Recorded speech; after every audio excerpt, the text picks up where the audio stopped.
Welcome to the Optimism Show. Today we have Noah Bragg, the owner of Poolfish. And with Noah, we're going to discuss what it really takes to build a bootstrapped Web3 business and what kind of approach you can take to partner with the biggest players in the Web3 space. Let's get started. Looks amazing what you're building with Poolfish and how you're calculating fees for the V3 pools, but a lot of these concepts, like there's so many concepts in crypto, and I see that you have a really good breakdown on your website in general. But if you had to explain what Poolfish is about to a non-super crypto savvy investor that would like to get this, how would you do so? Like, how would you explain what Poolfish really does? Yeah, so at Poolfish, we're trying to very kind of niche down crypto investors. It's a very specific kind of investor that would want these kind of tools. And so Poolfish is creating tools to help those crypto investors make decisions.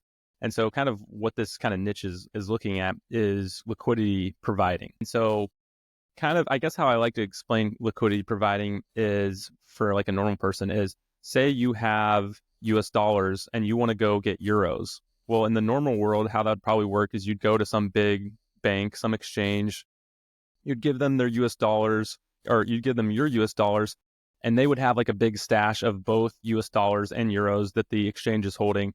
And when they receive your US dollars, they would give you the amount worth in euros, right? And so that's kind of how a normal exchange would work in the normal world with a centralized banks and things like that.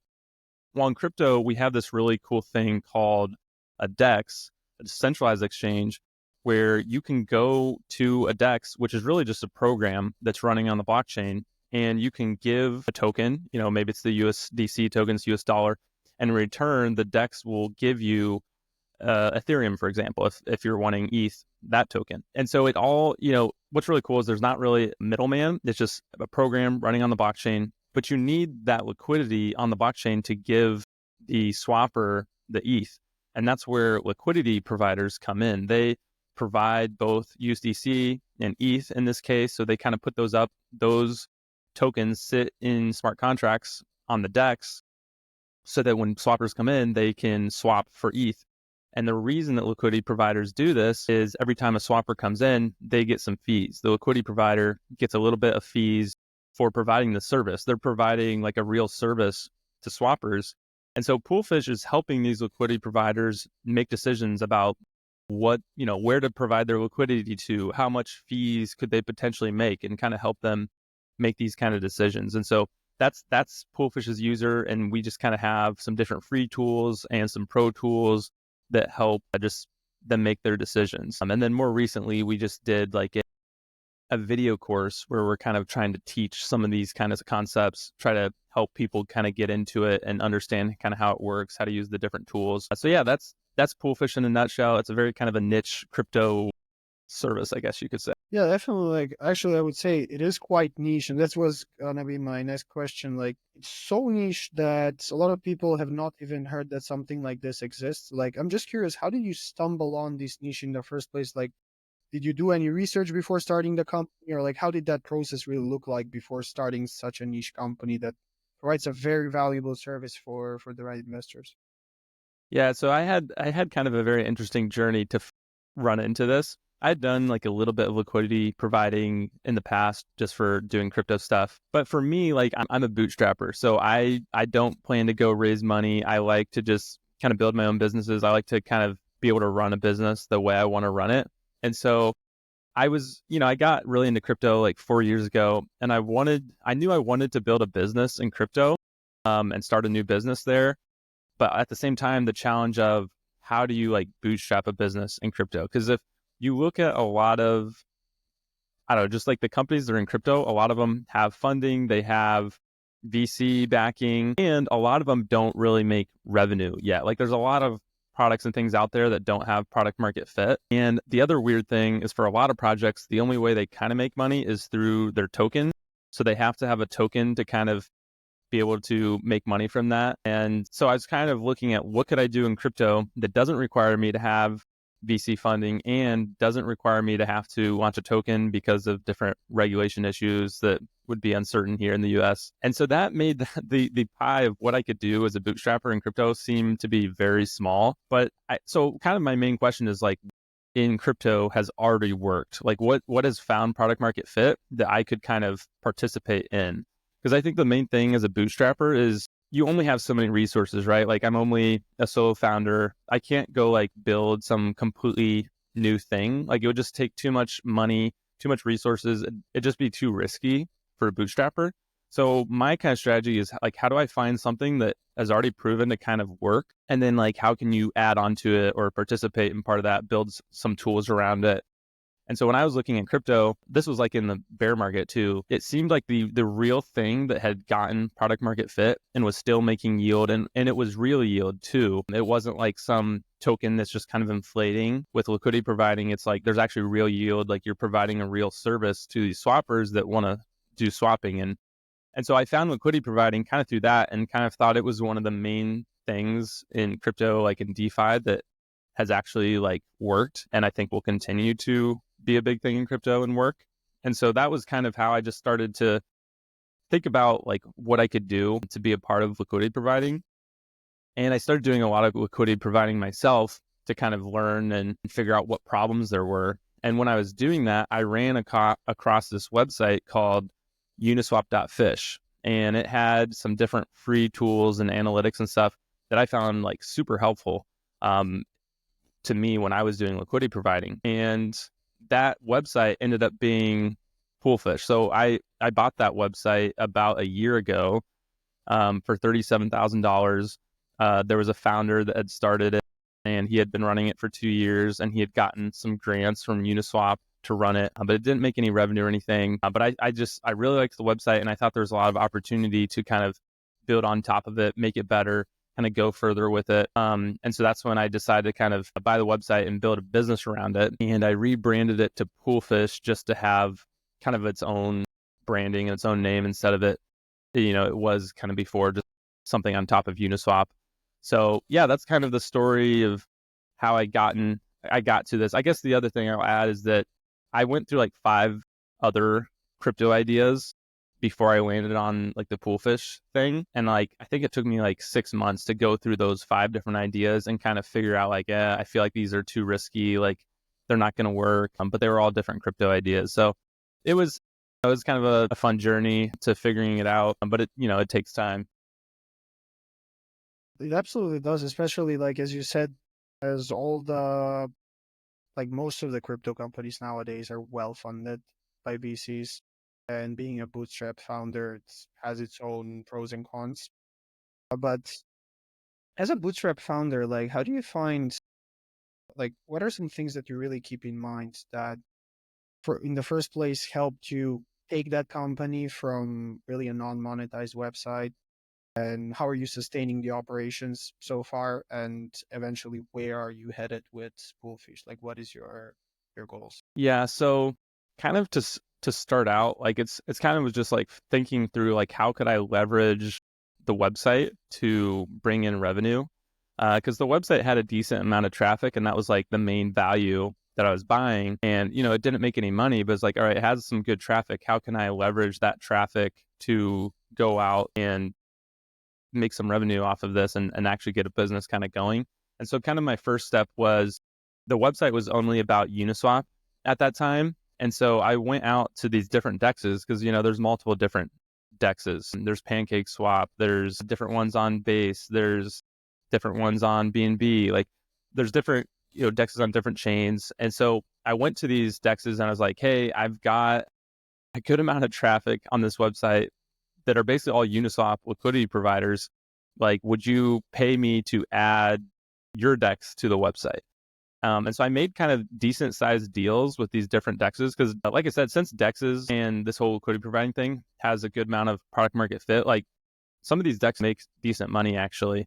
And so just seeing that they were like a good potential first user, I guess, of like, going out and selling them something valuable, that was kind of the goal. So I made, I don't know, maybe 5 to 7 deals with different dexes to basically add them to the website. And it was a win-win for me because, they paid me to add this stuff. But in the meantime, I was making the website more valuable because it was covering more dexes. And so that was kind of the first step. The second step was like, how can I make, I guess, more long-term revenue and kind of diversify so that, like, the first thing I did was I have some different sponsors, different crypto companies that are sponsoring the website, and they pay monthly for that to get in front of the traffic. But I wanted to diversify so that I wasn't like all completely beholden to like a couple crypto companies that might go away or things could change or whatever. And so I started a pro plan that was kind of more like a SaaS model to try to add new features that were valuable to liquidity providers. And if they wanted those features, they could pay for those. So yeah, trying to make it just a more stable business that had a couple different options. And then even like the video course I've added in the last month or so has been another kind of stab at that, of like just creating more value that people are willing to pay for, that are liquidity providers. So yeah, that's kind of been my strategy with the website, of how to like kind of leverage the traffic to build a business on top of it. The other thing as a bootstrapper is like, I kind of have to, with every feature or everything I'm adding, I kind of just have to think about like, what can I pull off as a solo founder? And like, because there's lots of good ideas or things I could build, but typically it's just like too much for me to be able to handle. And I don't want to like dive into something that's going to take forever to build and not going to kind of land anywhere. So at least with Poolfish, I've kind of had to stay away from anything on chain. Like everything is kind of just looking at the data that's happening on chain, but to build smart contract features and to do different things that are like interacting with pools, like that just adds a ton of work. And there's a lot of cost to validating that everything works well and getting audits and stuff like that. So I've had to make some decisions to kind of just stay in a specific lane and kind of stay away from some things that are probably too much for me to handle as a solo founder. And as a solo founder, when it comes to like bootstrapping a company like this, you did quite amazing, like finding the right partnerships and getting the company to self-fund throughout the process. Are you specifically building a team, or for now you're just focusing on doing it solo? And like, what is the roadmap that you're looking for Poolfish in the near future? Yeah, so I did have like a contractor that was a software developer. I had him help me for maybe 3 or 4 months part-time. And so that kind of helped kind of me move faster in the beginning, kind of get some things off the ground. I kind of decided though that like I was a little unsure that the return on investment on the new features I was doing were worth having someone to help at that point. So I kind of had him boost me in the beginning to get going, and then I kind of went back to solo. I also had just someone help me write a newsletter for Poolfish for a few months, and I eventually decided to kind of stop doing that. So I've had a little bit of help, but I think going forward, I kind of plan just to do it solo, because then like I can be kind of more passive with the business and kind of just make decisions when I think makes sense and work on things myself and just be very lean, I guess, and not have much cost to running the business. Yeah, so for the future, there's so many ways I could go with the website and like the business and how I build it out. So I have lots of ideas. Like I could add more dexes and things like that. I could go into like the Solana world and add Solana features and dexes, since Solana has a decent amount of traction nowadays.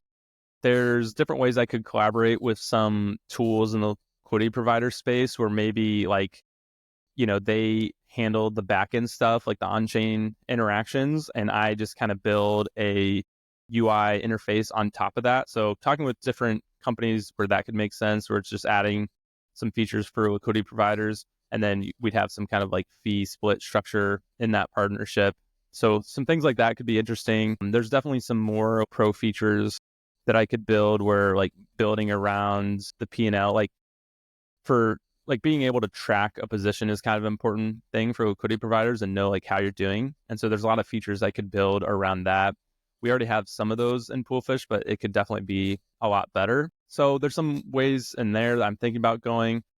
And then the other thing is like, and this is why I kind of built the video course, is there's just a lot to learn in this area. And there's a lot of people getting into crypto for the first time or whatever, and they run into this liquidity providing stuff, and they see it as an interesting opportunity to get yield and things like that. So there is a lot of new people that I see keep coming to the website, and they have questions and stuff. And so that's why I did the video course. And hopefully that was like a first stab at like helping people kind of get started.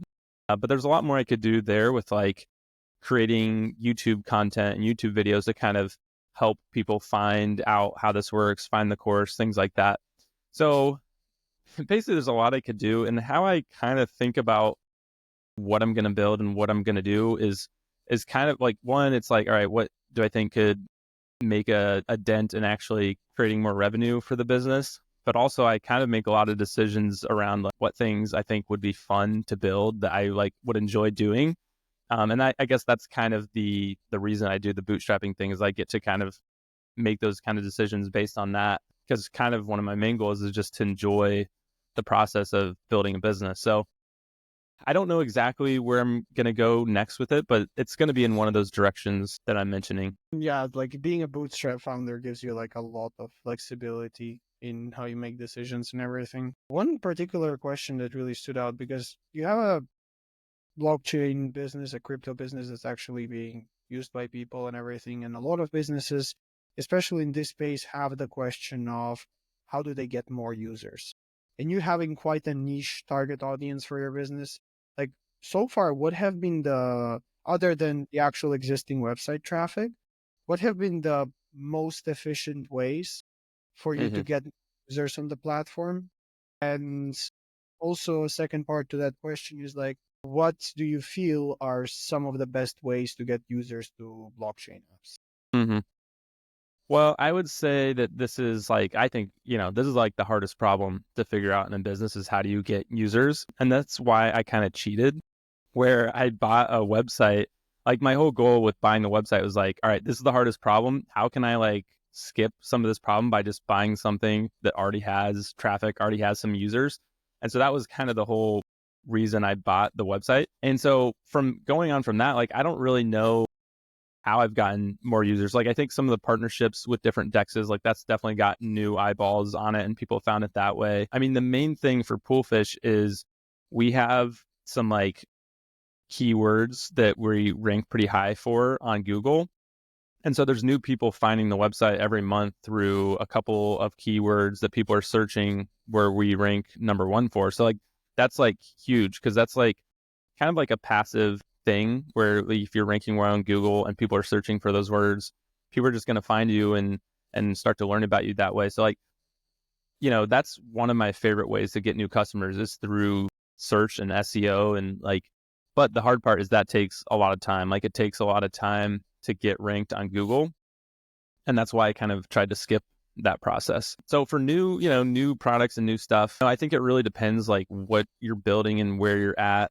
Um, I think like in the crypto space, it makes a lot of sense to try to build some kind of following on social media, on Twitter, on Farcaster, if you're in those kind of communities, or especially if you're building like a consumer facing kind of app where you're just kind of building a community in these right areas where you can, build a valuable product for them.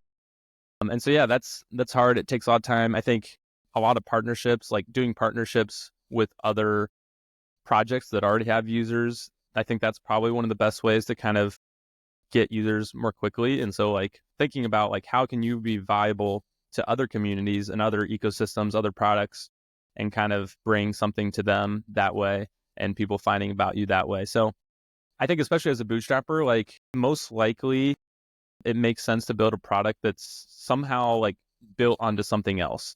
And that's the amazing thing about like the blockchain, right? Is like you're probably building something at least that's on Ethereum or on Solana. It's like building on some other kind of platform. I think it's probably harder to just like start from scratch and build like your own protocol that's doing its own complete thing. You got to go find users for that.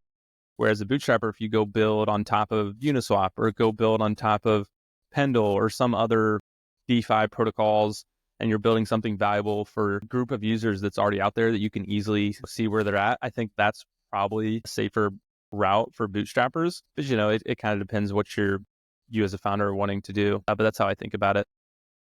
Yeah, I mean, that makes perfect sense. So you're really partnering with apps that already have the momentum, or platforms that Hmm. already have the piggybacking on their own success by providing more value to what they have. Going back to the time when you actually acquired the website and everything, because I'm pretty sure there's a lot of entrepreneurs that would rather take that approach than building something from scratch. What are some things that you believe are very important when acquiring such a business, especially in the blockchain space? Some things to really pay attention to. Yeah, I mean, I'm sure it's like different for every scenario. And it's, I only have my one experience with this website. I think one of the things, it can be hard to line up an acquisition. Like, does the current owners want to sell whatever it is? Like, does it make sense for you to come in and buy it? And like, what price could you get? Like, those are all hard things that are going to change kind of the outcome. But at least for me, like,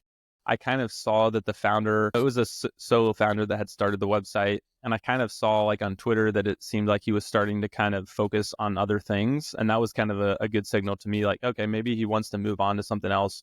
Maybe he would be up for trying to buy it. It was just a very laid back thing. Like, I just was in his DMs on Twitter and we're just going back and forth. That's kind of how it all started. So it was a very kind of laid back acquisition. It's like kind of a smaller scale acquisition compared to, there's huge acquisitions that probably take weeks of negotiations and due diligence and all of that.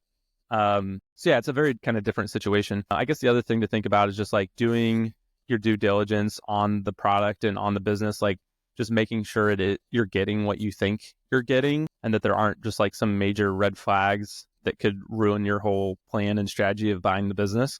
So those are some things to look out for sure. And yeah, it's going to be probably different for every situation with that. Yeah, like especially like when acquiring businesses, because I've also been part of like acquisitions of businesses. I like really how you laid it out. It's different in every kind of situation. And some of the red flags are usually not the same from acquisition to acquisition. But on the other side, so being the founder of Potion, and this is my last question for now, and actually bootstrapping that business and eventually exiting it, what are some things that you learned throughout that process, especially when it comes to exiting the business? And what are some things that founders that would like to exit their blockchain business or SaaS business in that case should really pay attention to when going for the Yeah, so I'd say that there's probably like three different kinds of acquisitions. There's probably more, but at least on the top of my head, this is what I'm thinking, is that there's acqui-hires. So it's like people acquiring a business because they more or less want the team that's building it and they want to kind of bring that in-house. Then there's kind of like strategic acquisitions, where this is probably more so for bigger companies that they're kind of just buying a business because it puts them in a new vertical or it allows them to kind of build in a product that they think makes a lot of sense. And a lot of times, some of those kind of acquisitions, it's not as much based on, I guess, the revenue that the business is making, as much as like kind of just getting that bigger, that company that's buying them to their goals. And then the last one, I think, is kind of just an acquisition from someone that's just trying to buy a business that makes revenue and they're just trying to like grow it themselves. And this is, I think, what a lot of these smaller scale acquisitions for like SaaS businesses are, is it's just like, it's some agency or something that's like, they're trying to come in, buy a SaaS and like double it, and then maybe they want to sell it again or whatever. But it's like smaller scale. And so just knowing like what your buyer cares about, like what are the things that they care about, I think is important as a founder to know like how you should be building your business towards. And so like for these smaller SaaS businesses, it seems like what acquirers really care about is just like the revenue and like the EBITDA, which is like a fancy word for like how much profit the business puts off. Because a lot of times these acquirers don't have like a ton of money, and sometimes they're even trying to fund the acquisition based on the revenue that the SaaS makes. And so that was kind of the case for Potion, where I sold Potion for $300,000. It was, it was good for a solo founder, but it's definitely like a small scale acquisition. And so my buyer really cared about the revenue it was making, how much they'd make a month, how they could plan into the future of making the business work with that amount of revenue, and like what profits it made, what were its expenses. So yeah, it was really interesting seeing like what goals and things they cared about. Where if you hear about, I don't know, just like big scale acquisitions from like Google and stuff, like it seems like it's way more strategic, where they're not necessarily caring about the revenue as much as just like maybe protecting their own business or different things like that. So yeah, it's kind of, I think, just understanding, what your acquirer is looking for and how you can make a business that's valuable in that way. The other thing I probably could have done better, and it's like hard to know till you were like having someone acquire it, is just like having, obviously they want everything to kind of be like in, I don't know, organized and in shape, like with your books and all that stuff. Like I probably could have done a better job with some of that stuff and just having things organized to almost make it look like, the business is like a product that's ready to be acquired. So there's some things like that probably in the early days of building a business, it doesn't make sense to worry about too much because you have to at least, make something valuable first. But once you start to have a valuable business and you're looking to sell it, like it makes sense, I think, to start like optimizing how the business works, optimizing, how much time you have to spend on it, maybe kind of even removing yourself as a founder from how much you're needed, because all those things just make a business more ready to sell and someone coming in more likely to want to buy it. So yeah, so I don't know if that answers your question, but those are some thoughts around that process.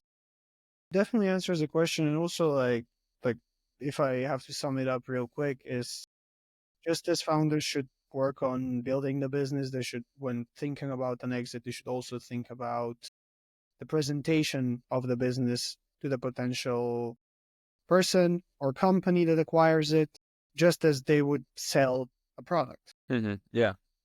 Yeah, I think that. No, if you could ask one thing right now that would really help your business out and our listeners might have it, what would be something that can really help your business get to the next level?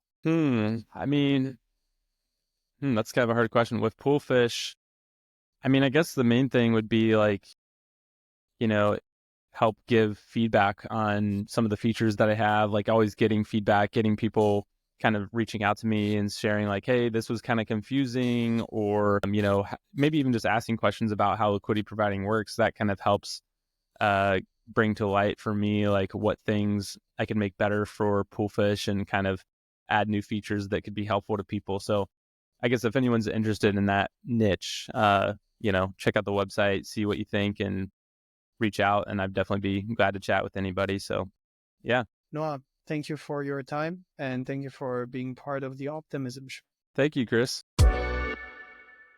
Thank you for tuning in with us on this episode of the Optimism Show. To get the keynotes of this episode, go to insights.optimism.show. And don't forget to leave a comment on who would you like to see as our special guest on the next episode of the show.